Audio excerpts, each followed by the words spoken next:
A ver, el día de hoy vamos a hablar sobre infecciones del sistema respiratorio. Ya lo hemos abordado en práctica, tanto las infecciones respiratorias altas como las inferiores. Entonces el día de hoy vamos a ver básicamente inferiores, algunas también de sistema respiratorio inferior, tanto de etiología bacteriana como también algunas que sean virales, ¿no? Bueno, los objetivos de aprendizaje de esta sesión es básicamente que ustedes consigan explicar las generalidades de las infecciones respiratorias, ya sea por bacterias y hongos, ¿no? También que consigan explicar las diferencias entre infecciones ocasionadas por distintos patógenos según sus características y también el local de infección, ¿no? Porque el local de infección puede ser pulmones, puede ser partículas de pulmones como bronquios, bronquiolos, entre otros, ¿no? Y también es importante recordar que la microbiota justamente en el desarrollo y organización de infecciones respiratorias. Directamente aquí a los puntos, ¿no?, que forman parte de este contenido, ¿no?, del microbioma y la inmunidad del sistema respiratorio, que va a ser una sola diapositiva, básicamente recordar lo que vimos en la semana 7, infecciones respiratorias originadas por hongos, también vamos a ver en ese punto, y también infecciones respiratorias originadas por bacterias. A ver, con respecto a la microbiota, ¿no?, tenemos aquí, ya lo hemos visto anteriormente, vemos la evolución en el caso de la microbiota intestinal, cómo esta va evolucionando con la edad, ¿no? Vemos aquí, comparamos, iniciamos con el recién nacido, ¿no? Y todas las esferitas que ustedes ven vienen a ser los componentes del microbioma. En el recién nacido, el microbioma o la microbiota intestinal, mejor dicho, está recién en formación, ¿no? Solamente hay algunas bacterias, ¿no?, como bacterias del género bifidobacterias y lactobacilos. Hay una baja diversidad y también son inestables aún, ¿no?, en un recién nacido. Mientras que en los niños y adolescentes ya lo que es diversidad comienza a aumentar. Aquí ustedes ven más colorcitos, pero ojo, la microbiota intestinal aún es inestable durante esta etapa de la niñez y la adolescencia, ¿no?, debido a los cambios hormonales, cambios fisiológicos y metabólicos que experimentan estos niños y o adolescentes, y también, ¿no?, pueden ser, estas bacterias pueden ser susceptibles justamente a la alimentación, así como también a tratamientos antibióticos. Sabemos que los niños, independiente que sean muchas o pocas veces, estos se pueden enfermar, ¿no?, con algunas infecciones respiratorias y pueden, en algunos casos se les puede administrar antibióticos, y eso también acaba, ¿no?, alterando una microbiota que aún, ¿no?, continúa en formación, no como la del recién nacido, pero aún es inestable, susceptible a cambios. En el adulto, ¿no?, por otro lado, ya en la etapa adulta, la diversidad es mayor, hay más puntitos, inclusive más colores, ¿no? Vemos una diversidad mayor de bacterias, y no solamente bacterias, ¿no?, la microbiota no solamente está formada por bacterias, sino también por hongos, ¿no? Entonces, esta diversidad aquí en la etapa adulta es mayor, ya la microbiota es estable, ¿no?, difícil de modificar, está instalada, y aquí domina principalmente el género Firmicutes, Actinobacteria, Bacteroidetes. Ay, sí está funcionando. En los otros salones no sé por qué no funcionaba casa. Y ya en la etapa, es feo decir, la última etapa de en el adulto mayor, no decimos mejor así, la última etapa es adulto mayor. En el adulto mayor, ya, en los adultos mayores, aquí ya comienza a disminuir el número, ¿no?, el número, las especies, y también, ¿no?, hay también menos especies, ¿no? Ya justamente la microbiota también, con el pasar de los años, también se va alterando. Hay un bajo número de especies en el caso de Firmicutes, Actinobacterias, Bifidobacterias, entre otros, ¿no? Y aumenta Clostridium, ¿no?, que puede volverse en todo caso patógeno en algunos casos. imagen podemos ver los factores, ¿no? Los factores que influyen en la composición de la microbiota. Y esto tiene que ver mucho con el estilo de vida de la persona, cómo la persona se alimenta, cómo es su dieta, la higiene personal, ¿no? Si la persona toma algún tipo de medicamento, antibióticos, tiene alguna prescripción médica, no tiene alguna condición médica, todo eso puede alterar la composición de su microbiota, el género, ¿no? O mejor dicho, el sexo, la edad también. Como hemos visto anteriormente, la edad también es un factor que puede alterar la composición de la microbiota, ¿no? Bien. Y aquí, a ver, voy a seguir agrandando. Aquí, por ejemplo, podemos ver el aparato respiratorio, tanto vías superiores como vías inferiores, y vemos la distribución de estas bacterias que forman parte de la microbiota a nivel de la cavidad nasal, a nivel nasofaríngeo, a nivel orofaríngeo y también hasta inclusive a nivel de los pulmones, porque hoy en día sabemos que las vías respiratorias existen, por dicho, microorganismos benéficos en las vías respiratorias. ¿Qué quiere decir? Hay una microbiota, ¿no? Antiguamente se pensaba que era un área estéril donde no había presencia de microorganismos, pero hoy en día ya se hablan, los estudios hablan de la microbiota en aparato respiratorio. A ver, vamos a ver aquí la etiopatogenia de las principales infecciones respiratorias. Básicamente vamos a hablar aquí en este caso de bronquitis, bronquiolitis, neumonía, ¿no? Que también lo hemos visto en la parte de laboratorio, ustedes lo hemos visto en el laboratorio, la bronconeumonía, ¿no? Y aquí observamos, por ejemplo, en esta imagen que voy a agrandar, ¿no? Vemos los principales microorganismos que afectan a las diferentes áreas. Por ejemplo, aquí tenemos a rinovirus. Rinovirus afecta principalmente vías superiores o inferiores. Inferiores, ¿no? Ustedes ya han visto, por ejemplo, en laboratorio, las infecciones respiratorias superiores, ¿no? Y los rinovirus son uno de los principales agentes etiológicos. También tenemos otro virus, parainfluenza virus, afecta vías superiores, pero también puede afectar en menor medida a inferiores, pero principalmente vías superiores. Tenemos a Haemophilus influenza. Haemophilus influenza va por entre superior, ¿no?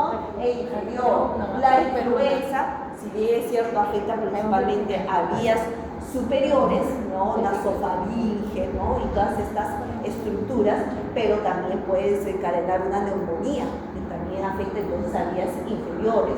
Después tenemos pertusis, que es una de las enfermedades que vamos a ver el día de hoy, ¿no?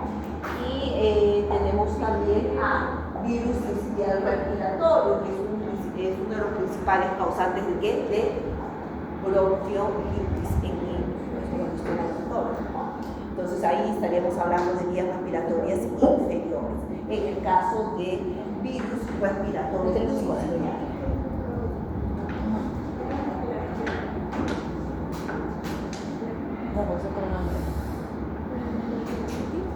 Aquí en esta tablita, por ejemplo, vemos diferentes enfermedades. Tenemos la limotraquinitis, ¿no? Que tiene una etiología mayormente producida por virus, ¿no? En la mayoría de los casos esta es causada por virus parainfluenza y el virus de la influenza.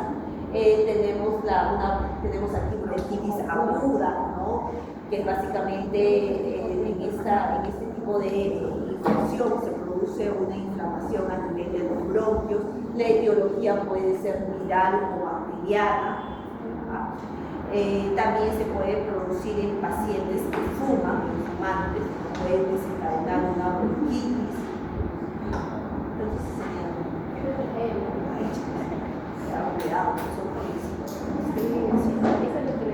bueno, entonces también pacientes que sufren de reflujo, también puede inflamar, ¿no? Las vías respiratorias bajas.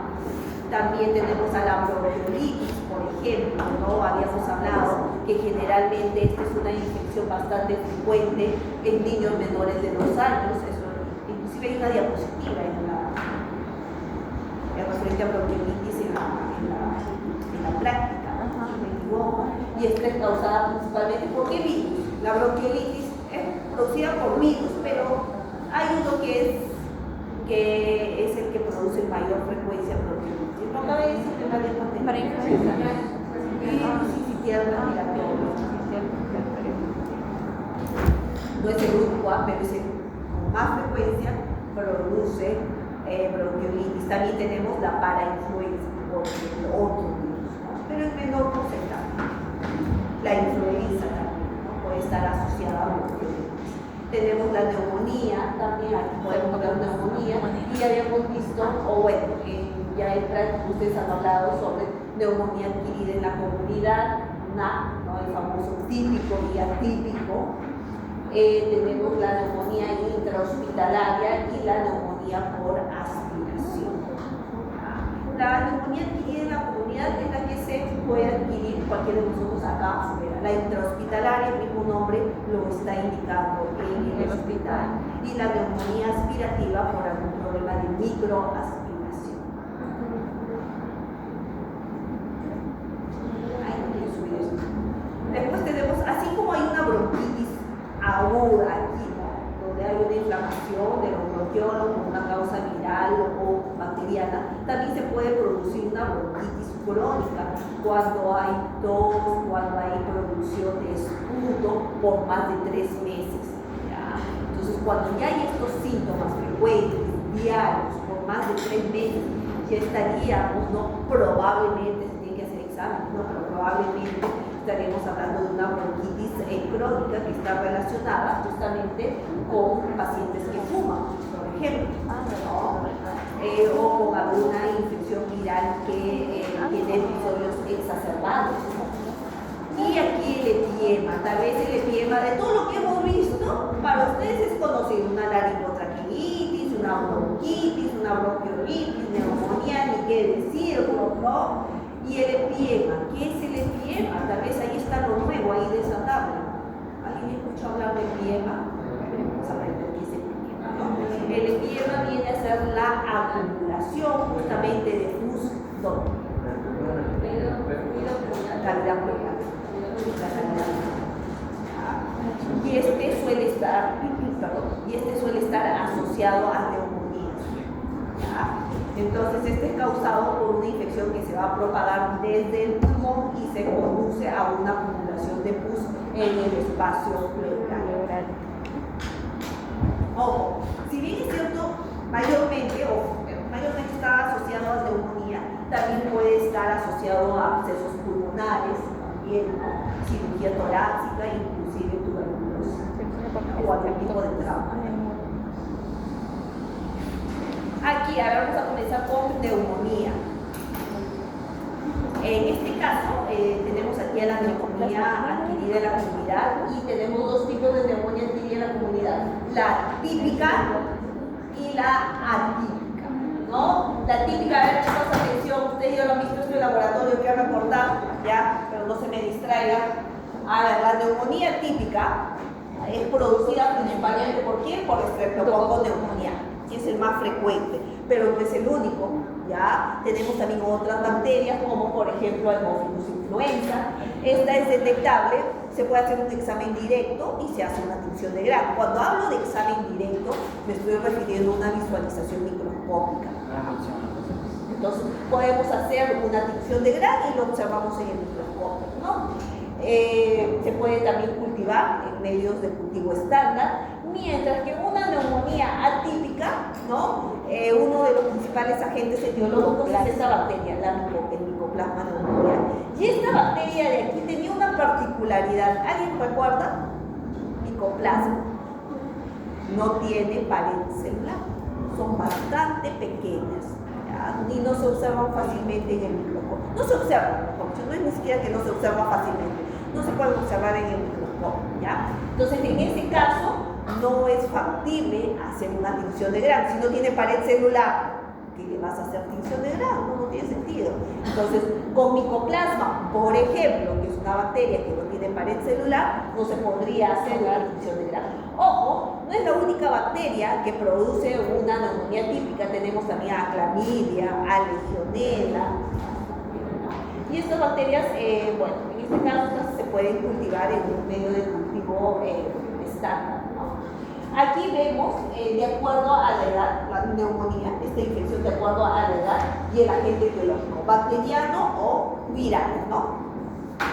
Si ustedes observan en neonatos, si es una neumonía de origen bacteriana, tenemos a Streptococcus grupo B, E. coli, y si fuera etiología viral, ¿quién siempre sobresale? Virus respiratorio sincitial, ¿no? Estamos repitiendo algo que en niños, y no solamente en niños, en infantes y en niños, ¿no? El BRSB, son las siglas de inglés, en español lo decimos al revés. También acá y también acá, ¿no? Virus respiratorio sincitial, ¿no? O sincitial respiratorio. Profesores, si coloco sincitial respiratorio o respiratorio sincitial, me va a hacer válido, ya lo voy a hacer válido porque lo escriban. No me pongan en siglas o en acrónimos, escriban todo completo.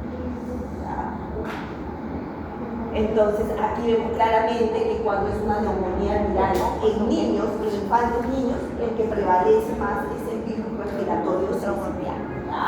Mientras que sí, cuando es etiología bacteriana, puede ser por clamidia en el caso de infantes, o por Streptococcus pneumoniae, en niños Streptococcus pneumoniae. Es que Streptococcus, si es origen bacteriana, el más frecuente siempre va a ser Streptococcus pneumoniae, que puede estar acompañado, que también puede estar acompañado, o pueden haber otras bacterias que también pueden producir neumonía. Y ahí, ese cuadrito claramente vemos por grupo etario. Aquí vemos este cuadrito también, si no me equivoco, es de la práctica, ¿ya? Donde se puede hacer un diagnóstico diferencial entre una neumonía adquirida en la comunidad típico y atípico, de acuerdo a la sintomatología. Mientras que un típico presenta un inicio brusco, el atípico, ¿cómo es un inicio? Insidioso. En el típico se presenta fiebre, en el atípico no hay, no generalmente es febril. En el típico hay presencia de tos, en el otro, en el atípico, es una tos seca. Tenemos también presencia de consolidación en el típico. ¿Y a qué se refiere con consolidación? Cosa que no se observa en el atípico. Cuando hablamos de consolidación pulmonar es cuando el tejido normalmente está lleno, o sea, me refiero a los alveolos, ¿están llenos de qué? ¿De qué están llenos los alveolos? De aire. Entonces, pero cuando hablamos de consolidación, en lugares de estar llenos de aire van a estar llenos de líquido. Entonces, en una neumonía típica se caracteriza por la presencia de consolidación, ¿no? De alveolos llenos de líquido en lugar de aire. ¿Ya? Mientras que en el atípico no se observa eso, lo que se observa es un patrón intersticial, un daño a nivel intersticial, ¿no? Una afectación en el intersticio pulmonar. Ustedes lo ven. Uno forma consolidación, el otro no, pero el otro, aquí hay un daño a nivel intersticial, a nivel del intersticio pulmonar. Y ahí ustedes pueden ver una serie de diferencias. Ese cuadrito también es importante para su estudio. Aquí vemos, aquí en este cuadro de aquí, ¿ya? Vemos factores que predisponen a una neumonía, que puede ser, por ejemplo, el alcoholismo, no lo crean, el alcoholismo también puede predisponer. Ay, que sí, cuando digo fumante se señala el otro, que todo más ya, alcoholismo, ay, ya se la opción fundamental. Alcoholismo, por ejemplo. ¿Y por qué el alcoholismo? Tal vez algunos se preguntan, ¿no? Chicos, tienen que llegar a tiempo. ¿Por qué el alcoholismo, no? Porque el alcoholismo, estos pacientes alcohólatras, ¿no? Puede haber estos pacientes alcohólatras,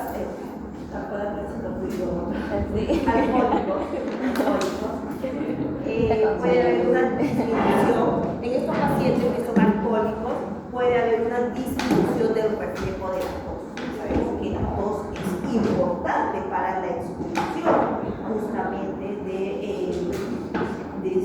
ya sea de acumulación de moco o de secreción, ¿no? Entonces, cuando hablamos que el alcoholismo disminuye el reflejo de la tos, al reflejarse, o mejor dicho, al suprimirse este reflejo de la tos, lo que aumenta es el riesgo de aspiración. Para una microaspiración y para hay otros factores que predisponen, como por ejemplo, personas que están en UCI, entubados también pueden estar expuestos a una neumonía, infecciones por influenza, ¿no? Fibrosis císticas, hay varios factores aquí que ustedes observan. Y el agente patógeno que se relaciona justamente con estos factores que predisponen para una neumonía. Aquí, vemos aquí los virus respiratorios humanos, ¿no? Que se relacionan justamente con estas infecciones respiratorias bajas. No solamente bajas, aquí en general tenemos la clasificación o los virus que causan infecciones a nivel de tracto respiratorio superior e inferior. Los que están en azul son virus RNA o DNA. Eso ya también es pasado, lo han estudiado, RNA. Y los del rojo son virus ADN o DNA. Eso estaba ya en las diapositivas pasadas. Entonces yo lo voy a pasar más rápido, como ustedes ya lo saben. Pero de todas maneras lo voy a hablar ya. Dentro de los virus RNA o ARN tenemos 4 familias: ortomixoviridae, para mixoviridae, picornaviridae y también los coronaviridae. Y ahí tenemos en cada familia los representantes, los virus que ustedes ya conocen. Bueno, en el caso de los que están en color rojo tenemos los virus de ADN, ¿no? Como los parvoviridae y también la familia adenoviridae. Tienen esa terminación de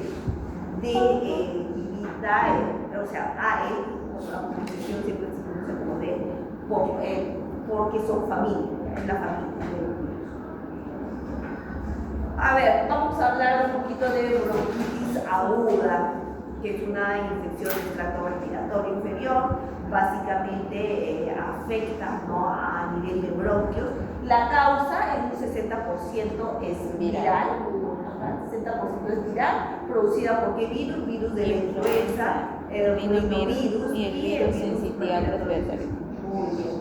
También puede tener una causa bacteriana o una etiología bacteriana, pero en menor porcentaje. Aquí tenemos a Mycoplasma, a Bordetella pertussis. Y la clínica básicamente es una tos húmeda que puede durar hasta 3 semanas, acompañadas de broncoespasmos, ¿no?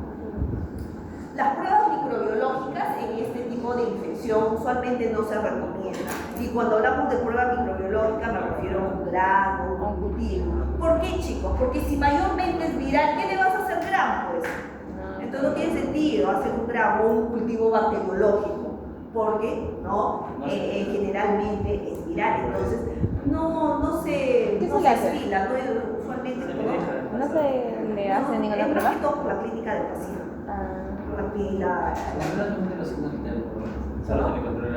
Claro, por eso el médico está con el estetoscopio con los sonidos, respiran a ruidos diferentes, ruidos diferentes a nivel de inspiración, expiración. Entonces por la exploración estoy hablando físico. Bueno, entonces, como les decía,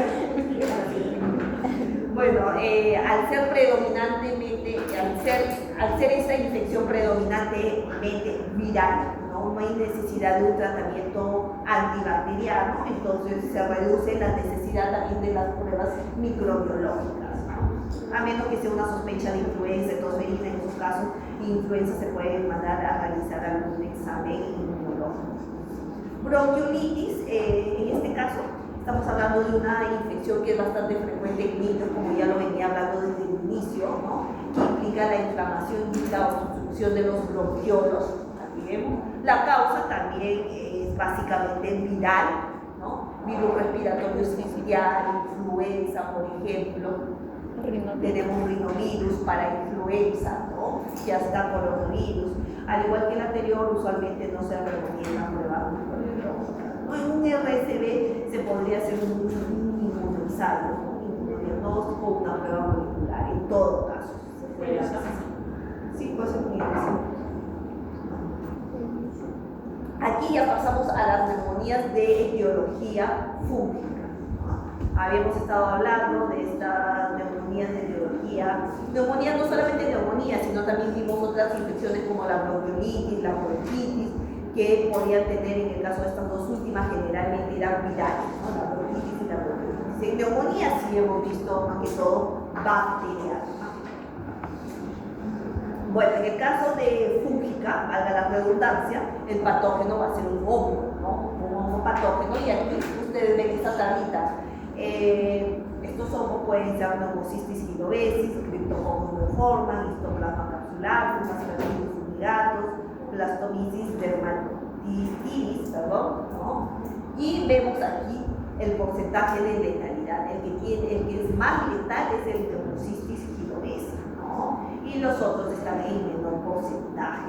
Básicamente estos hongos son hongos oportunistas, ¿no? Van a producir esta neumonía pulmonar en estos pacientes que presentan una inmunidad, una baja inmunidad, ¿no? Pacientes inmunocomprometidos. Ojo, y cuando hablamos de pacientes inmunocomprometidos, no solamente estamos hablando de pacientes que están con infección, que presentan una infección por VIH, sino también pueden ser pacientes que están llevando una quimioterapia, por ejemplo, o algunas personas que no están, o personas que no tienen, están malnutridos, pacientes que tienen algún tratamiento con inmunosupresores. Entonces, todos ellos en conjunto son pacientes inmunodeprimidos o inmunocomprometidos. Entonces hay que tener claro eso, porque a veces siempre asociamos con VIH, ¿no? Que no está mal, pero no significa que todo paciente inmunocomprometido es exclusivamente paciente VIH. También puede ser inclusive un paciente que ha recibido un órgano, un trasplante, también acaba siendo un paciente inmunocomprometido. Los tratamientos con inmunosupresores también te bajan. Eso para que el órgano lo puedan pasar como tal. Bueno, entonces, a ver, vamos a ver cada uno de ellos. Justamente la neumonía producida por Pneumocystis gynovesis es llamada de neumocitosis. Ese es el nombre de la enfermedad, neumocitosis, infección o neumonía pulmonar producida por Pneumocystis gynovesis. ¿Ya? Ya lo habíamos mencionado, este es un agente etiológico que tiene una alta letalidad en los alcoholes humanos y animales, ¿no? La vía de transmisión puede ser por aire, vía endógena también, el periodo de incubación es variable, de 1 a 2 meses. La puerta de entrada, como ingresa, es sistema respiratorio superior, superior. En el caso de la criptococosis, a diferencia, por ejemplo, de esta de aquí, de la primera, es una enfermedad sistémica, ¿no? La vía de entrada también es sistema respiratorio y no solamente no ataca o llega al pulmón, también se puede diseminar a otros órganos. Y el problema es cuando, por ejemplo, en el caso de, aquí han puesto Cryptococcus sp, ¿no? O sea, género, pero en el caso de Cryptococcus neoformans, esta puede llegar al cerebro e inclusive, como menciona aquí, causar un daño cerebral, ¿no? O un daño nervioso permanente.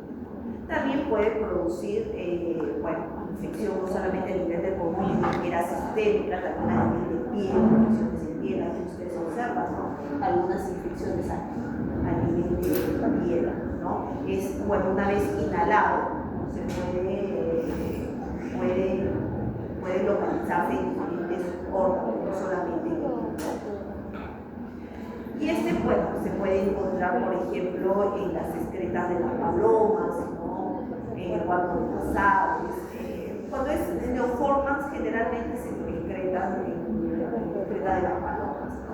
Hay que tener cuidado ahí en el suelo, en el polvo, cuando se está alimentando ahí a las palomitas, ¿no? Todo bien si eres un individuo sano, si eres un individuo, si eres una persona que tiene una inmunidad estable, pero cuidado con estas personas que tienen una inmunidad baja y están con las palomitas, pueden pegar, pueden rápidamente conocer algo de este hongo.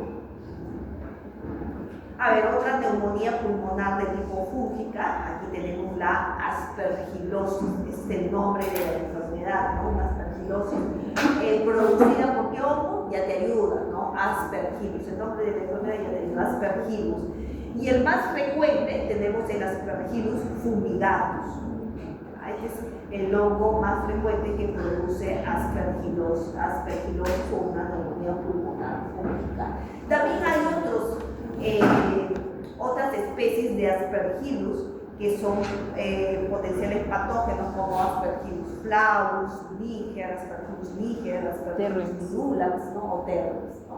Pero el más frecuente es el fumigatus. ¿Ya? La transmisión ocurre por inhalación de las esporas, entonces básicamente es a través de la inhalación de las esporas. En algunos casos se ha descrito también por una inoculación directa por traumatismo, ¿no? Las esporas del hongo, ¿no? Bueno, es bastante invasiva en pacientes inmunodeprimidos y su mortalidad es bastante elevada en estos pacientes, ¿no? Y no solamente puede causar una neumonía pulmonar, sino también puede causar úlceras a nivel de la tráquea, de los bronquios, ¿no? Una otitis, meningitis, entre otras infecciones.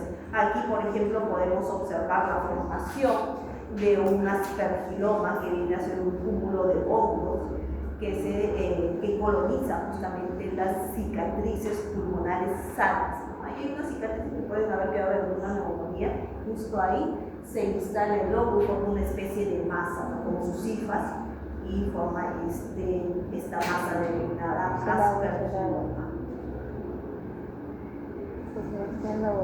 Bueno, entonces luego aquí ya pasamos a hablar del Corynebacterium diphtheriae.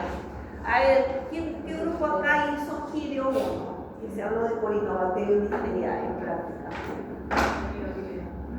El Girio, ¿quién hizo Girio? No, ya sé que no sé qué poner, pero lo ha desarrollado, ¿no? No lo ha presentado. No lo ha presentado. Bueno,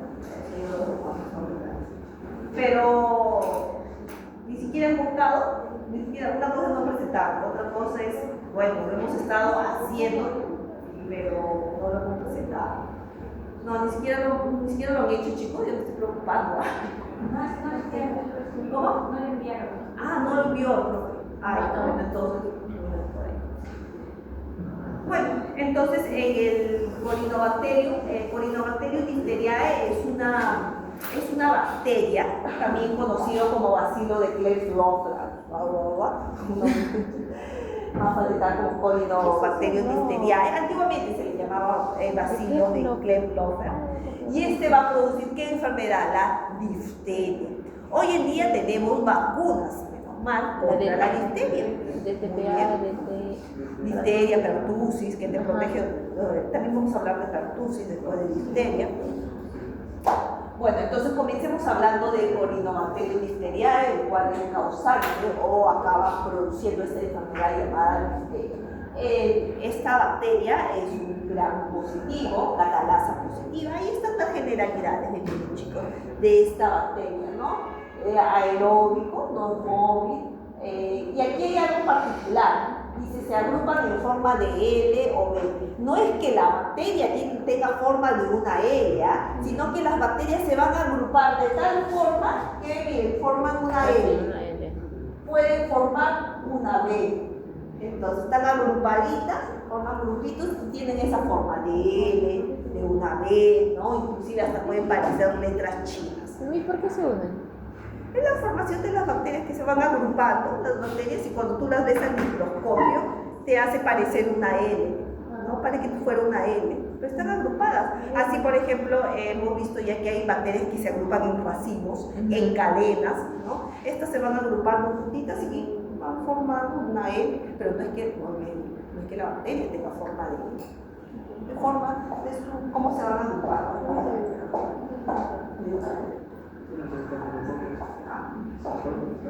Ojo, acá hay algo importante también. Así como tenemos Corynebacterium diphtheriae, también hay Corynebacterium no diphtheriae, o sea que es otra especie, ¿ya? No es la especie diphtheriae. Entonces, hay especies no difteroides, no diphtheriae, que producen enfermedades tanto en animales como en seres humanos, ¿no? Y algunas especies van a atacar también a hospederos humanos saludables, mientras que otros atacan a individuos inmunocomprometidos, ¿no? Van a producir una serie de enfermedades, las que ustedes observan aquí en la pantalla: linfadenitis granulomatosa, neumonitis, faringitis, infecciones en la piel. Miren esta infección a nivel de la piel también, una Corynebacterium no difteriae que puede producir esta infección, una endocarditis, frecuentemente en pacientes que tienen dispositivos intravasculares, ¿no? Bueno, pero con respecto ya a la especie Corynebacterium difteriae que produce la enfermedad, ¿no? Esta es una enfermedad aguda, contagiosa, y se van a producir pseudomembranas. Si ustedes recuerdan cuando vimos faringoamigdalitis y había, bueno, eso lo vieron básicamente en práctica, y había imágenes, ¿no? La persona con la boca abierta, las amígdalas, con pus, había uno que tenía como una placa feita, pseudomembranosa, que decía, y esa, en ese caso, es producida por esta bacteria Corynebacterium difteriae. Entonces, esta bacteria produce esta enfermedad, que es la difteria, que se caracteriza por la formación de pseudomembranas, ¿no? La persona, ¿cuál es la clínica, no? La sintomatología clínica, ahí está: fiebre, dolor de garganta, malestar general, formación de pseudomembranas, ¿no? Gris, verdosa, y hay una necrosis justamente del tejido adyacente. Y justamente esas pseudomembranas que se forman a nivel de la faringe, de la región de la faringe, amígdalas, ¿no? Puede causar una dificultad para respirar y también sofocación. Imagínense con esa membrana, acá esta membrana, es un poco difícil de respirar, te puedes sofocar también. A ver, y aquí viene lo interesante. Los factores de virulencia. Ustedes que están haciendo seminarios, ¿no? Cuando están investigando los diferentes microorganismos, están investigando sus factores de virulencia, por ejemplo. Y ahí tenemos el antígeno K, que es un factor de virulencia, que es un antígeno, ¿no? Que se encuentra en la pared bacteriana. A ver, atención por favor, el factor CORT o CORT factor, que también es un factor, ¿no? Es un componente que permite que la bacteria viva dentro del macrófago, ¿no? Ocasionando muerte celular. Ojo, aquí tenemos otro factor de virulencia, la exotoxina. Tengamos en cuenta que tanto endotoxinas como exotoxinas son factores de virulencia. Los factores de virulencia no solamente son estructuras que pueda tener la bacteria, sino también la producción ya sea de una exo o una endotoxina acaban siendo consideradas factores de virulencia, ¿ya? ¿Qué exotoxina produce Corynebacterium difteriae? La toxina difteria. El mismo nombre, nada difícil de aprenderse. Bueno, y esta exotoxina, ojo, hay algo interesante que nos menciona ahí en la diapositiva. A ver, atención por favor, dice: no todas las cepas, se refiere a la exotoxina, la toxina difteria, dice: no todas las cepas producen esta exotoxina, solo las que han sido infectadas previamente. ¿Con qué? Con el fago, con el bacteriófago o fago beta, que es el que contiene o porta el gen TOX. Recuerda este proceso en el cual el bacteriófago, ¿no?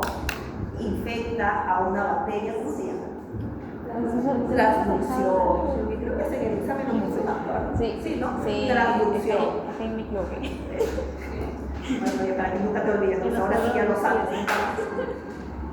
Entonces ahí vemos, ¿no? Que es el fago el que, ¿no?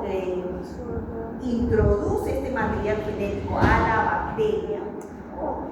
Y esta expresa y secreta, porque cuando hablamos de exo es porque la está secretando, ¿no? Está secretando, expresa y secreta a esta toxina que es de tipo exo. Y bueno, más adelante vamos a ver cuál es el mecanismo de acción de la toxina, porque no es el chiste, ¿no? De decir ya la exotoxina, pero ¿y ahí qué hace la exotoxina de tal punto? ¿Cuál es? Bueno, pero antes de hablar de esa parte, ya ustedes deben haber escuchado hablar de los toxoides, por ejemplo en vacunas, ¿no? Y en este caso, cuando la exotoxina o la toxina diftérica es tratada, ¿no? Es tratada con calor y formol, se transforma o se convierte en un toxoide. va a ser utilizado ya en el sistema de vacunación como vacuna, ¿no? Porque este toxoide, ojo, pierde su potencial tóxico, pero no su capacidad inmunogénica. ¿A qué me refiero? Que no pierde su capacidad para inducir una respuesta inmune. Entonces es utilizada como una vacuna.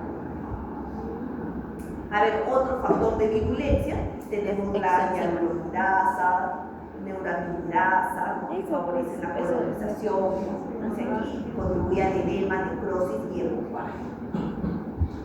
Y miren aquí la toxina del teco. De la bacteria, esta es la toxina. Recordemos que es una exo, el ser exo la va a secretar a la toxina del teco. Como las exotoxinas. Ahora vamos a ver el mecanismo de acción, que es lo que nos interesa. ¿Será ya el FAO? ¿Qué momento está? O sea, ¿dónde está el FAO ahí? No, el FAO es antes de ahí, cuando ingresa justamente, se hace la transducción y el FAO es antes que secrete, porque el FAO, aquí ya la bacteria secretó, porque ya el FAO ya le insertó el material genético, entonces esto es mucho antes, lo del FAO es mucho antes. Cuando el FAO justamente invade a la bacteria y le introduce, le inocula el material genético a ella. Ese virus no es de bien, también que está ambiente. El bacteriófago, ¿te refieres? Eso es bacteriófago de aquí voy a apagar un lado. Sí, yo apagué. Y ahorita lo apago, ahorita lo apago. Ya.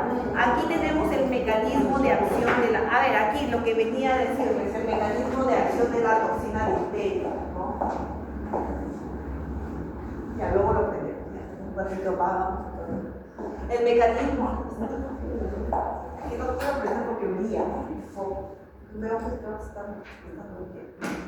Acá veo.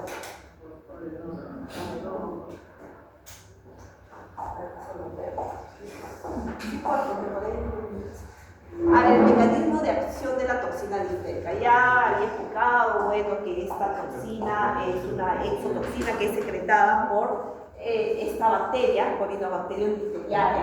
Y esta es una toxina de tipo AB. ¿Qué significa toxina de tipo AB? Bien simple, formado por una subunidad A y por una subunidad B. Puede tener otros componentes, pero principalmente tiene estas dos subunidades. Entonces, la bacteria va a secretar esta toxina y esta toxina se va a unir a un receptor de una célula hospedera, en este caso una célula, por ejemplo, de sistema respiratorio.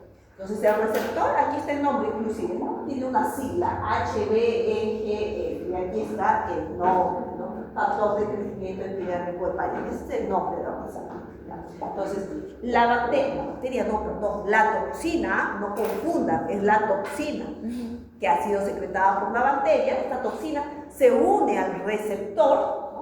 Se une al receptor de la célula huésped, ¿no? Luego esta toxina consigue ser internalizada, ¿no? A través del endosoma, y una vez que ya está dentro de la célula, ¿no? La toxina posteriormente, ¿no? O mejor dicho, la subunidad A se libera, deja abandonar la toxina, se va a disgregar esta toxina ya cuando esté en el interior de la célula, y la subunidad A va a ribosilar, ahora les explico qué es ribosilar, va a ribosilar al factor de elongación 2. Ustedes miren, ¿qué es ese F2? Este factor de elongación 2, si recuerdan sus clases de bioquímica, es un factor de elongación que participa ¿dónde? En la síntesis de proteínas. Eso lo han visto en bioquímica, cuando han hecho duplicación, replicación, transcripción. ¿Ya? Entonces, ¿qué sucede? La subunidad A le adiciona ADP ribosa al factor de elongación 2 y la inhibe. Y al inhibirla ya no puede participar en la síntesis de proteínas. Entonces esta célula ya no consigue sintetizar proteínas y el próximo paso es la muerte celular. Ya, la muerte celular. Y ahí es donde el tejido va necrosando. Se van formando también estas especies de pseudomembranas. Y ahí el hecho de la subunidad A adicional ADP ribosa al EF2 se le llama ribosilación. Ese proceso se llama ribosilación. Vamos a ver ese término en la otra toxina, por si acaso. Y acerca de la subunidad B.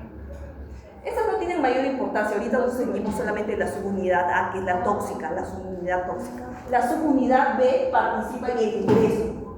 En el ingreso. La B y la T. La B. ¿Y la T? La T es como especie de un adaptador, pero las dos subunidades principales, por eso es una toxina tipo AB. Forma por subunidad A y subunidad B.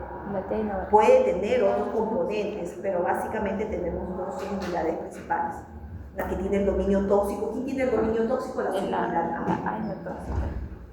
Y eso se va a repetir con Tartusis. No es que se repite, va a ser parecido. Ya a partir de ahí lo van a entender mejor en Tartusis.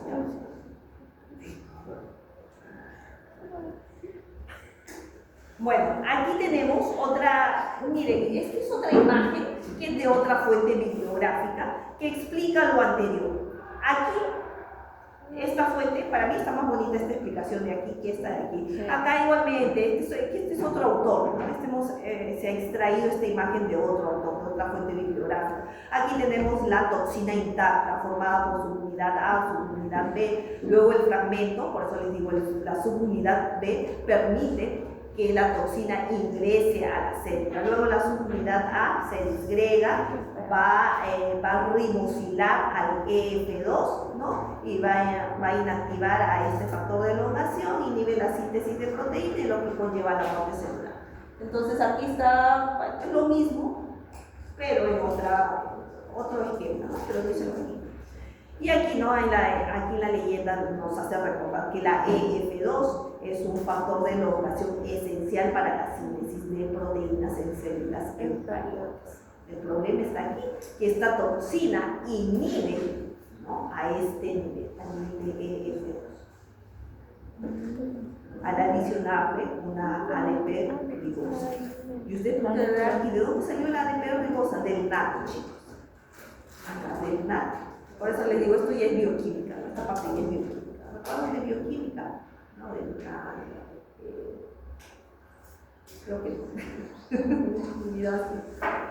¿hace cuánto llevaba bioquímica? ¿Qué pasaba? Esto está fresco. Es que el profesor me Son enseñaba. tanta información. Sí. El profesor me enseñaba, dice. Pero hay el libro, pues a veces ya siempre enseña cuando ya usted también tiene que hacer su labor, ¿no? Bueno, y aquí, tosferina, justamente Bordetella pertussis, lo que les decía, esta es otra infección, ¿ah? Ya pasamos de tosferina, de Corynebacterium, ya pasamos de difteria, que es producida por Corynebacterium difteriae, ahora pasamos a tosferina, llamada también de coqueluche, ¿no? Producida por qué bacteria? Bordetella pertussis. Es el nombre de la bacteria, por si acaso, la Bordetella pertussis. Bueno, tosferina es una enfermedad de vías, si bien cierto el día de hoy básicamente estamos hablando de vías respiratorias inferiores, pero la anterior y esta básicamente son superiores, que son de gran importancia y no lo hemos visto en el otro componente que es práctico, ¿ya? Entonces por eso que la estamos agregando aquí en vías respiratorias inferiores, pero que quede claro que es una enfermedad o es una infección de vías aéreas superiores. Bastante contagiosa, se caracteriza por una tos violenta e incontrolable, inclusive la persona puede tener estos ataques de tos de 20 a 30 veces al día, que puede estar acompañado de vómito, es una tos incontrolable. Bueno, hoy en día también existe vacuna contra esta enfermedad. Antiguamente era llamada de tos convulsiva. Si ustedes preguntan tal vez a sus parientes, a los abuelitos, ¿no? Personas con mayor edad, ¿no? Y preguntan por tos convulsiva, porque antiguamente se le llamaba de tos convulsiva, ¿no? Le pueden decir cómo era, ¿no? Es una tos que no tiene, pues, para que significa, es una tos, inclusive hasta puede vomitar, le puede faltar el aire, y son episodios que se repiten durante todo el día, ¿no? Aquí vemos la presentación clínica de la enfermedad. Vemos las diferentes fases, la fase de incubación, ¿no?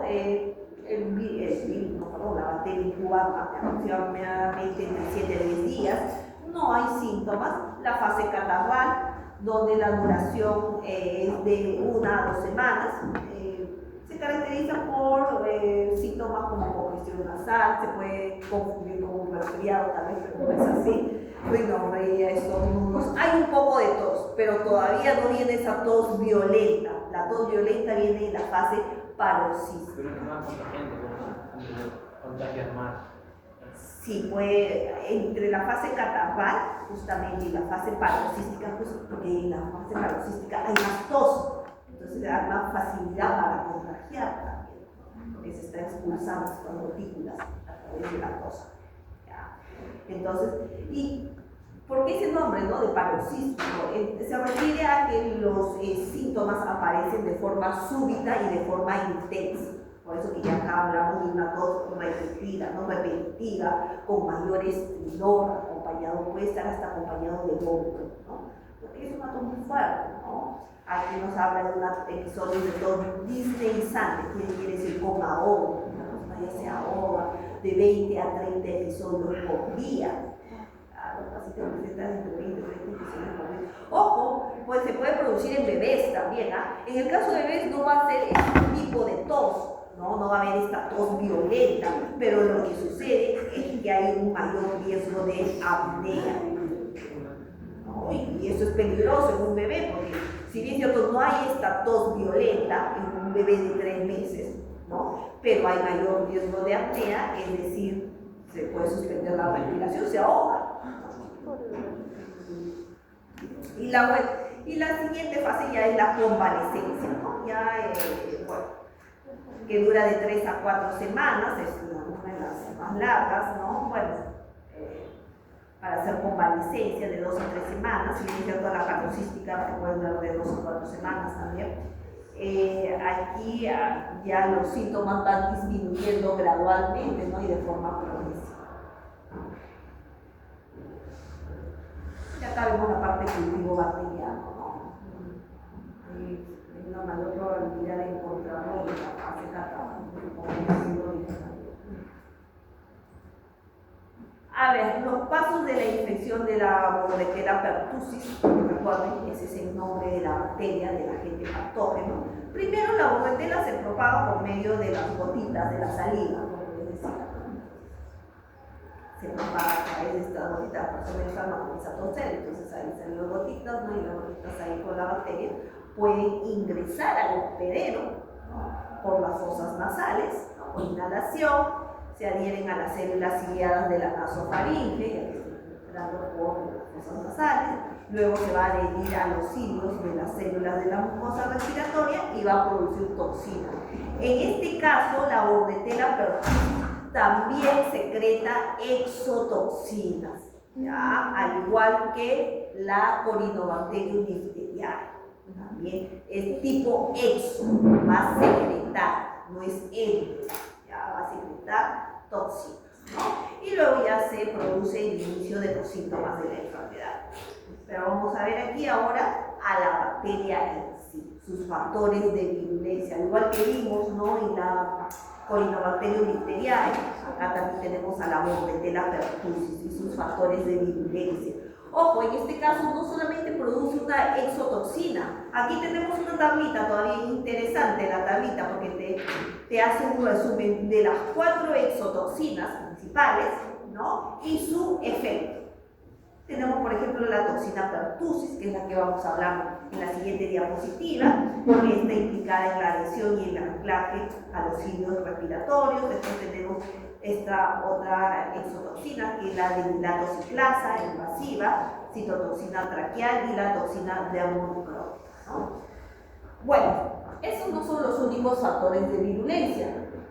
Esas exotoxinas también tienen otros factores de virulencia, como la pertactina, que aquí ustedes la ven, la pertactina, que es un componente que se encuentra a nivel de superficie celular. También tenemos la hemaglutinina filamentosa, que es esta FHA, con ese acrónimo, es una hemaglutinina filamentosa, que también van a participar tanto la pertactina como la hemaglutinina filamentosa, participan en la adherencia justamente de las células epiteliales ciliadas, ¿no? Permitiendo su ingreso.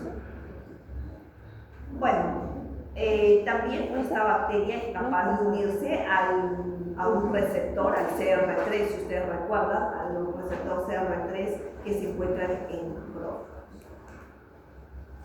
A ver, y aquí a ustedes, al igual, ¿se acuerdan del mecanismo de acción de la exotoxina, ¿no?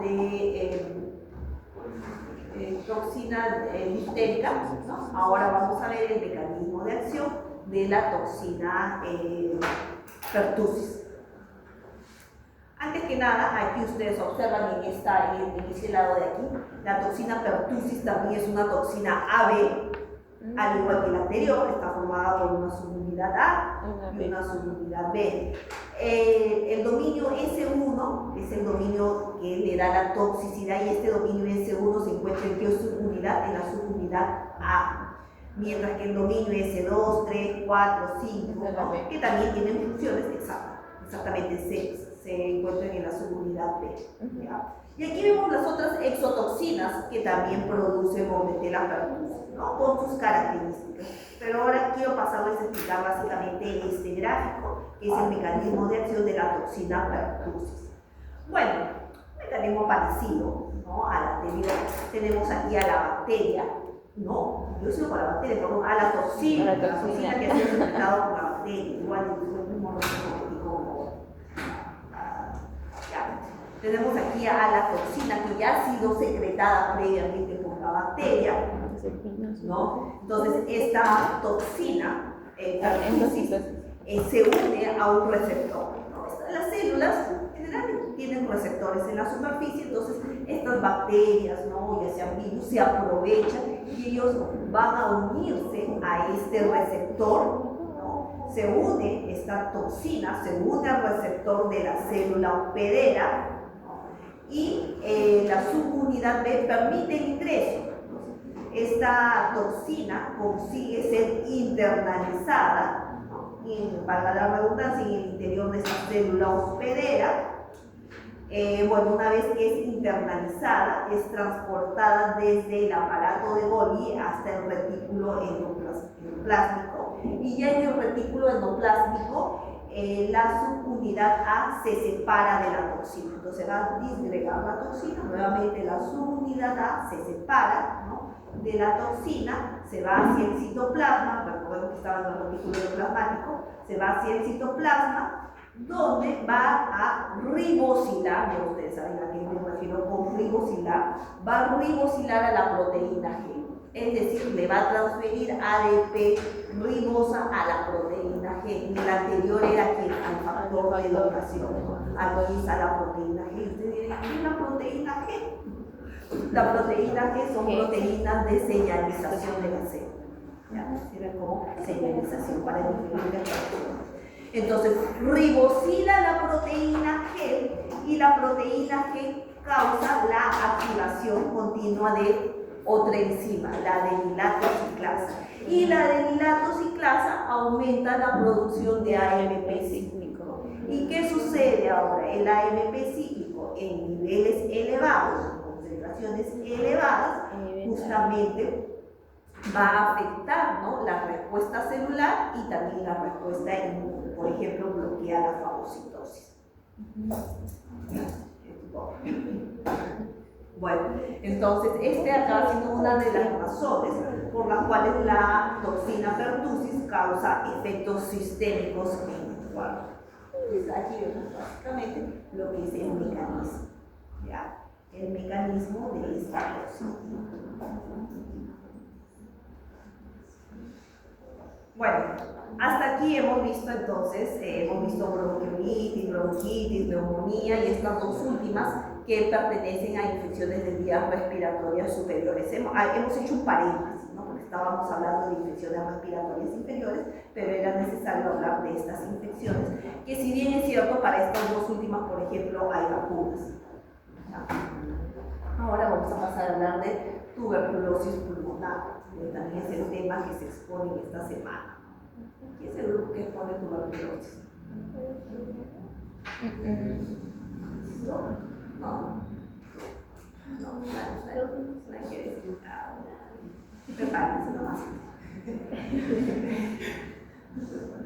Claro, no es difícil, solo que es. Y ahí va a regular información. Bueno, yo no soy la que los evalúa, entonces. ¿Qué les digo?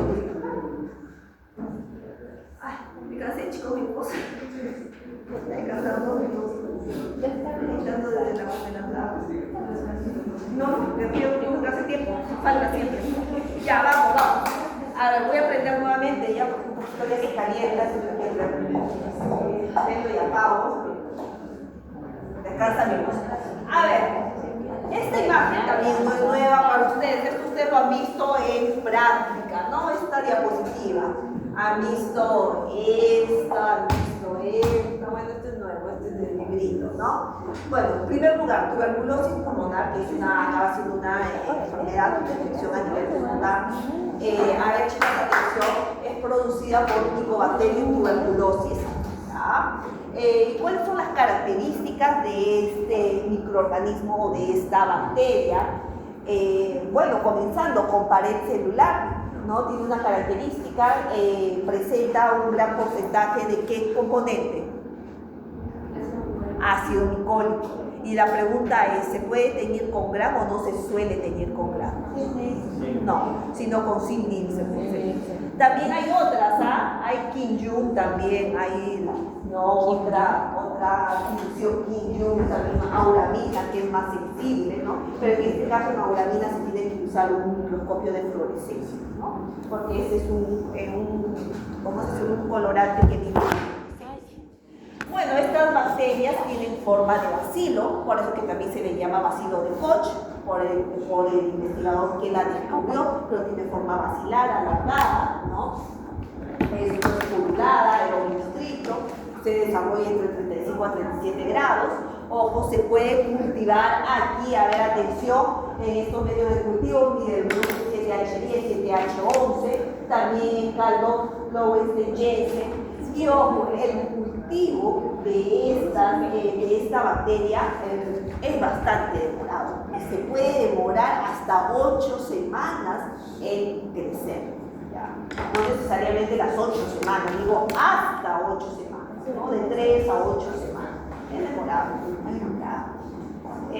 Hoy en día ya contamos con pruebas moleculares, han visto, ¿no? El GenSper, la vez pasada lo deben haber visto en teoría el GenSper, ¿no? Ya hay sistemas automatizados de PCR para identificar Mycobacterium y también resistencia a antibióticos. A ver, aquí, vamos a ver rápidamente.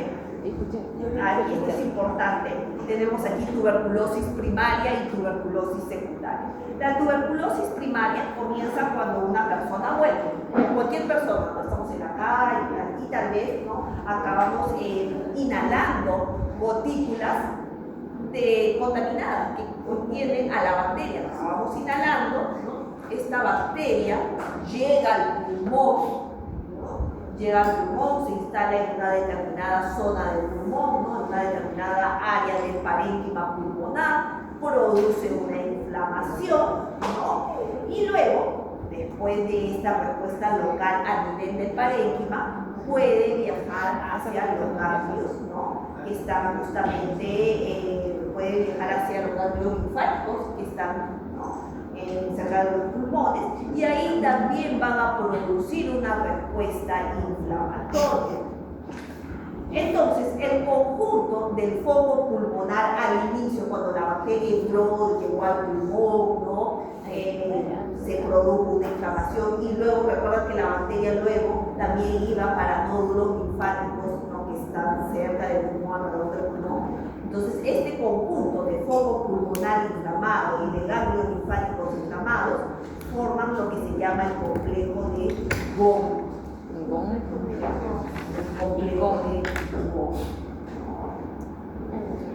Bueno, entonces aquí ya estaríamos hablando de este complejo de Gong, ¿no?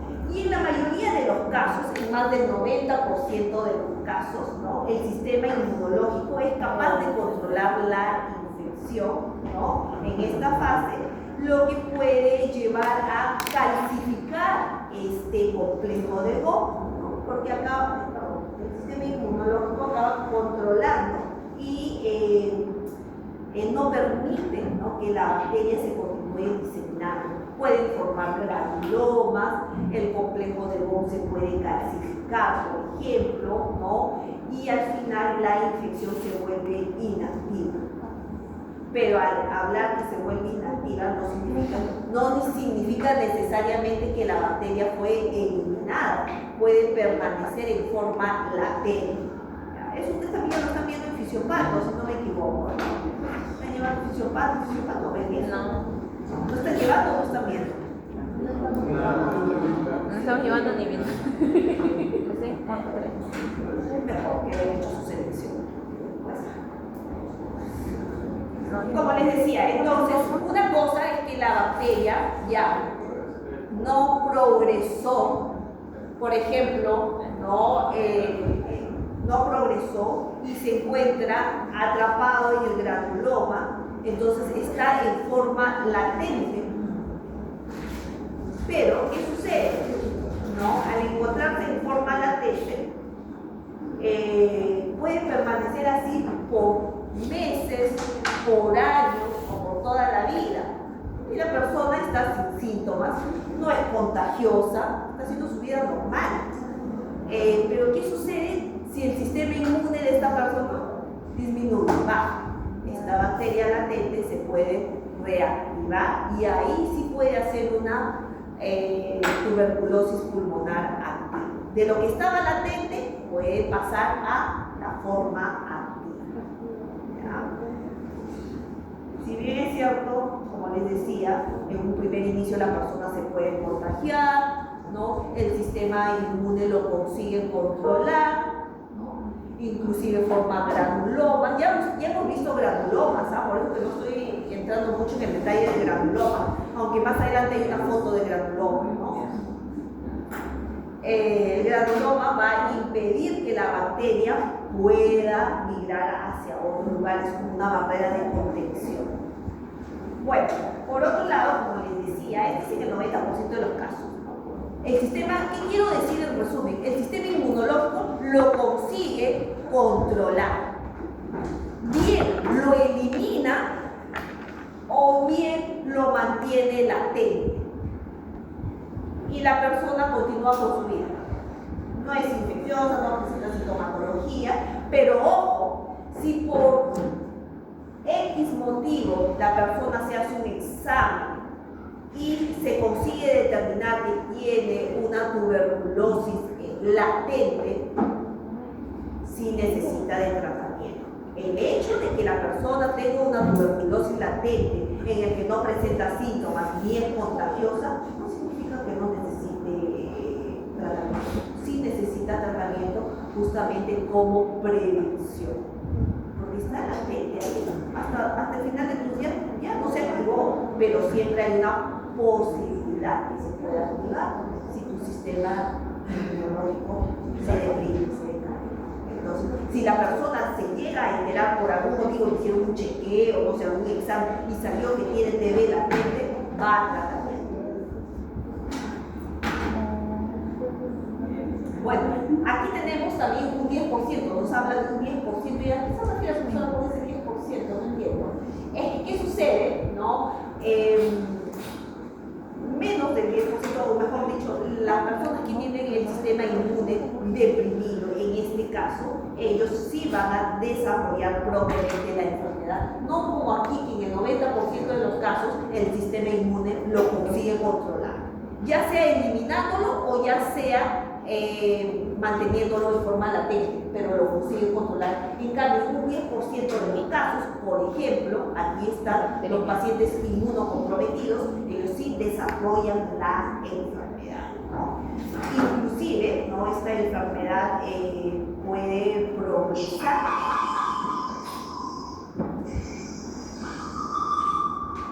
Chicos, por favor, están con sus dispositivos. Ay, es que se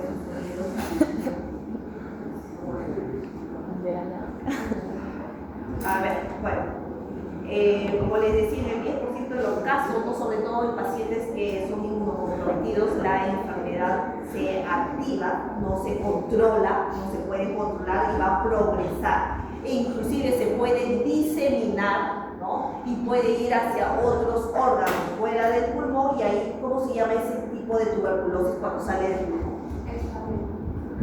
Ya, extrapulmonar, conocido también como miliar. Ya, extrapulmonar o miliar también, ya. Vamos a hablar mejor con esos términos, miliar, suena más chic. O sea, así. Y aquí, miliar también, cuando es para otros órganos, extrapulmonar o miliar. Aquí miren, vemos una tablita justamente, ¿no? De las formas de presentación de la tuberculosis. Al inicio, el título de esta parte, y ahí dice tuberculosis pulmonar, ¿no? Y sí, es lo más común cuando se habla de tuberculosis, pensar que es a nivel pulmonar. Exacto, es correcto, pero no podemos dejar de recordar que hay una tuberculosis, como mencionó su compañera, extrapulmonar o llamada también miliar, cuando justamente, ¿no? Esta bacteria se puede diseminar hacia otros órganos, ¿no? Ya sea vaso, ya sea hígado, glándulas suprarrenales, inclusive puede llegar a cerebro en pacientes inmunocomprometidos, ¿no? Y el porcentaje es mucho menor que una pulmonar, que es lo más común, pero no podemos dejar de tener presente que sí puede ir a otros órganos. Aquí tenemos la evolución de la infección por micobacterio. Ojo, micobacterio aquí puede ser eliminada, ya sea por la respuesta inmune innata, ¿no? Por ejemplo, la bacteria ingresa, llega a los alveolos. ¿Y qué hay en los alveolos? Hay macrófagos alveolares, ¿no? Y otros tipos celulares. Entonces, si bien es cierto, con macrófagos alveolares, esta bacteria tiene mecanismos de defensa, mecanismos de evasión, que no es tan fácil eliminarla. Pero ojo, ¿no? Hay pacientes recuperados que han eliminado la bacteria con una respuesta inmune innata. Hay pacientes que han eliminado la bacteria con respuesta inmune adaptativa, que ya hablamos de linfocitos. Hay pacientes con infección latente, ¿no? De TB latente. Hay pacientes con TB subclínica, que se refiere a la enfermedad, pero sin manifestaciones clínicas evidentes. A eso se refiere subclínico. Tiene TB, pero no, su manifestación clínica no es evidente, ¿no? Y tenemos también la TB activa. Entonces, miren, tenemos todos estos casos, ¿ya? Y tenemos pruebas aquí. La TST se refiere a la prueba de la tuberculina, ¿ya? La prueba IGRA, el cultivo. Estos se refieren a otra cosa, ¿ya? Este es estudio, por ejemplo, ¿ya? En la prueba de la tuberculina en un paciente que ha eliminado la bacteria por respuesta inmune te va a dar negativo. En un paciente que ha eliminado la bacteria por respuesta inmune adquirida, es decir, por linfocitos, la TST, o sea, la tuberculina, te va a dar positivo. Porque, ojo, cuando hablamos de la prueba de la tuberculina, ¿qué te inyecta la tuberculina? La prueba de la tuberculina. Antígeno de Mycobacterium tuberculosis. Entonces, si la persona, todo bien, ya no tiene a la bacteria, pero ¿qué tiene? Memoria. Tiene linfocitos de memoria. Entonces, cuando le inyectan, ¿no?, estos antígenos de Mycobacterium, va a reaccionar su organismo, porque si bien es cierto, ya no tiene a la bacteria, tiene a sus linfocitos de memoria que lo reconocen. Entonces, ahí va a dar una prueba positiva, ¿no? Un latente también, la tuberculina va a dar positivo, en una subclínica, ¿no? En una activa también. Ojo, la prueba de la tuberculina, y eso sí, ténganlo bien presente, solo permite determinar si una persona ha estado en contacto con la bacteria, pero no te dice si está en estado latente, no te dice si está en TB activa, no te dice si está en una condición subclínica, simplemente, ¿no?, te indica o te determina si la persona estuvo en contacto. Porque ¿qué te está aplicando? antígenos, ¿no? Entonces, si tú has estado en contacto con la bacteria, vas a tener memoria. Y al tener memoria, va a haber una reacción, es decir, se va a formar una pápula. Entonces, solamente la tuberculina te permite determinar si ha habido contacto, pero no te dice si tú estás en estado latente, si estás en estado activo, si estás en un estado clínico. No te identifica. El IGRA, por ejemplo, sí te identifica si estás en un estado latente, por ejemplo. Hacer cultivos es difícil, demora mucho, ¿ya? Realmente no es tan recomendable. Prueba de esputo para hacer una baciloscopía, la prueba de esputo, ¿no? Haces una baciloscopía. Y aquí también tenemos infeccioso, aquí en este caso no, porque ya fue eliminado, ¿no? Aquí, cuando ya la bacteria es eliminada, no va a producir infección. ¿No? En latente no te está produciendo infección propiamente, pero sí, lo repito nuevamente, necesitas tratamiento. Por más que seas una TB latente, si fue identificado, si el sujeto ha sido identificado con una TB latente, sí necesita tratamiento por prevención. Y sabemos que en la latente la persona no presenta síntomas, lo estoy repitiendo nuevamente, y no va a contagiar. Aparentemente todo está normal, pero sí necesita tratamiento. ¿Y cómo se entera? Sintomatología no puede hacer una sospecha, tal vez está en contacto, no por tu historial, pero sí no presenta síntomas, no eres contagioso, pero tal vez por tu historial, no sé, estuve viviendo con una persona, ¿será que tengo? No sé, tal vez no tengo latente, entonces mejor no voy a hacer una prueba y ahí te puedes salir. Bueno, aquí tenemos, chicos, rapidito, antes que ya el tiempo nos gane, aquí tenemos una infección latente, lo que le vengo repitiendo, ¿no? Y en latente hemos hablado que se forman los granulomas, ¿no? Justamente la bacteria está aquí, estas raíces, esta es la bacteria que está encerrada en este granuloma, en este muro de contención. Y ese muro de contención está formado por diferentes células inmunes, ¿no? Comienza con los macrófagos, donde el microorganismo, en este caso el Mycobacterium, ha sido fagocitado por el macrófago, y luego, ¿no? Este macrófago va a comenzar a producir citoquinas o citocinas que van a atraer a más células, ¿no? hacia el área de infección, y van a venir más células, y se va a formar este granuloma que forma una especie de barrera de contención. Acá, en este granuloma, aquí está la bacteria. Y las citocinas atraen a más y más células. Entonces, aquí la bacteria está ahí contenida para evitar que se disemine. Y puede permanecer ahí ese granuloma años, años y toda la vida, inclusive. Ya si el sistema inmune decae, esto también explota. Ya el sistema inmune no consigue contenerlo.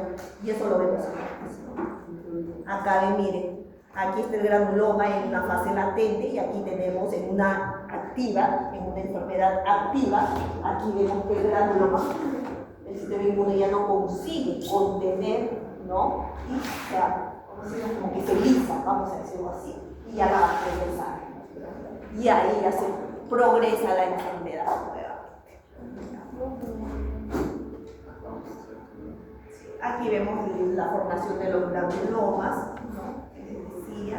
La TB pulmonar latente y activa, que lo he venido hablando repetidamente, ¿no? En la latente las bacterias permanecen con vida. Están latentes, están con vida, ojo, no están muertas, pero están contenidas ¿dónde? En los granulomas. ¿Ya? Entonces, estado latente interior de los macrófagos. Específicamente macrófagos, y el macrófago va a formar con todo y a formar granulomas. ¿El granuloma con el lisbano o no? Perdón. ¿El granuloma con el lisbano o no? Bueno, porque es una barrera de contención, como una olla ahí que lo tiene preso a la bacteria. Bueno. Ya, si las defensas están atenuadas, la infección se puede reactivar, como dicen, ¿no? La tuberculosis latente no provoca síntomas, ya lo he dicho. Necesita tratarse, ya lo he dicho, necesita tratarse, ya. No es porque es latente. La TB pulmonar activa, bueno, eso es propiamente cuando ya está activa y la enfermedad progresa, ¿no? Inclusive si en pacientes con VIH puede conllevar hasta el muerte. Este cuadrito ahí pueden hacer un cuadro comparativo, cuando surge. De ahí sale que ustedes hacen un resumen comparativo. Aquí también es lo mismo, aquí este es un mini cuadro comparativo entre latente y activa, lo mismo, no voy a entrar mucho. Aquí también tenemos, ¿no? Justamente la tuberculosis primaria, cuando afecta pulmón y ganglios linfáticos, cuando ingresa y forma el GON, ¿recuerdan el GON? El complejo de GON. El granuloma puede cicatrizar, ¿no? Y el microorganismo puede ser eliminado, o el microorganismo puede quedar atrapado en el granuloma. Ojo, el granuloma no cicatriza, está ahí, pero tampoco no significa que te está haciendo nada, te está causando daño, está ahí. Todas las células están ahí activas, ¿no? Como una olla, y ahí adentro está la bacteria, no permite que se expanda, ¿no? Hay microorganismos viables. Por eso que cuando el sistema inmune decae, ellas salen, escapan de la olla, vamos a decir, del granuloma, ¿no? Y están en un estado de latencia. El secundario ya es cuando se reactiva. De lo que está en latente, se reactiva y hay puede haber una reinfección. Ahí sí ya se activa y la enfermedad progresa de forma rápida y bastante agresiva. Y se puede producir una tuberculosis miliar. ¿A qué se refería con tuberculosis miliar? Que a todos los extrapulmonares, migra. Y aquí ya la progresiva, bueno, aquí puede conllevar hasta la muerte. Y ahí falta poquito estas dos diapositivas. Aquí tenemos las drogas para el tratamiento antituberculosis grupo 1, que estas son las más conocidas. Ustedes ya deben haber escuchado hablar, ¿no? Para tratar tuberculosis, isoniazida, rifampicina y las demás. Tenemos las del grupo 1, que son las más conocidas, que son las de primera línea y son las más eficaces cuando se trata una tuberculosis, o mejor dicho, Mycobacterium tuberculosis sensible, que no tiene resistencia. Porque el gran problema con esta enfermedad es que lamentablemente Mycobacterium tuberculosis ha desarrollado resistencia a algunos de esos antibióticos, lamentablemente, ¿no? Por eso que también tenemos drogas del grupo 2, ¿no? Aquí se utilizan en tratamiento de tuberculosis que son resistentes a fármacos del grupo 1. Entonces, cuando ya hay resistencia a fármacos del grupo 1, se pasan a utilizar los del grupo 2, ¿no? Los del grupo 3 básicamente incluían las fluoroquinolonas, ¿no? Que son fármacos, estos son de segunda línea, donde ellas, grupo 3 son de segunda línea, ¿ya? Y son utilizados cuando hay resistencia también a estos fármacos de primera línea, ¿ya? O en el tratamiento de TB multidrogo resistente, lamentablemente. El grupo 4 contiene fármacos de segunda línea, luego también tenemos el grupo 4 y se utiliza justamente en Mycobacterium tuberculosis que tienen múltiples resistencias, ¿ya? Y el grupo 5 es una miscelánea. Se utilizan diferentes drogas, ¿no? Cuando hay una tuberculosis extremadamente resistente. El tratamiento se hace básicamente con HR y Z. He puesto acá ya para no hablar todo el nombre de los antituberculosos, de las drogas antituberculosas, ¿no? H, me refiero a isoniazida, R con rifampicina y Z con piracinamida, ¿no? Entonces, el tratamiento que se da a la población es con estos tres y con apoyo de E también, el tambutol, ¿ya? Y el tratamiento está dividido en dos fases, ojo, la fase 1, que es la fase intensiva, que dura 2 meses, con HRZE, y la fase 2, después de 2 meses, se pasa a esta fase, donde se le administra H y R, nada más, de forma diaria, ¿por cuánto? 4 meses. ¿Ya? Y entonces el tratamiento es de 6 meses.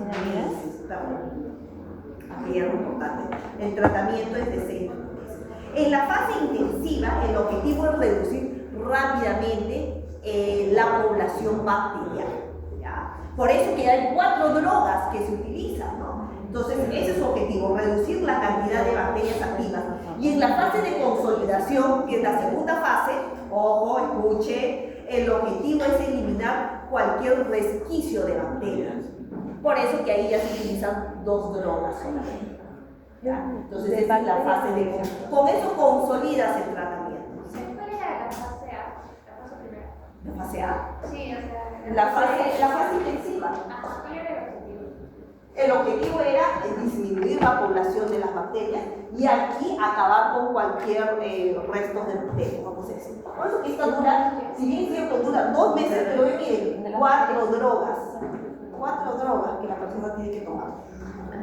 Un cóctel ahí. 4 drogas. Y ya en la fase de consolidación el objetivo es eliminar cualquier bacteria residual. Y aquí, chicos, ya con esto sí termino. Tenemos justamente los fármacos que había comentado, ¿no? La isoniazida, la rifampicina. Estos 4 primeros, aquí hay información importante. Estos 4 primeros tienen actividad bactericida y los 4 últimos tienen actividad bacteriostática. O poner un verdadero fato de mira, este es un bacteriostático, no era un bactericida. Ya, chicos, entonces es importante justamente la actividad, ¿no? de estos fármacos. Muy bien, gracias.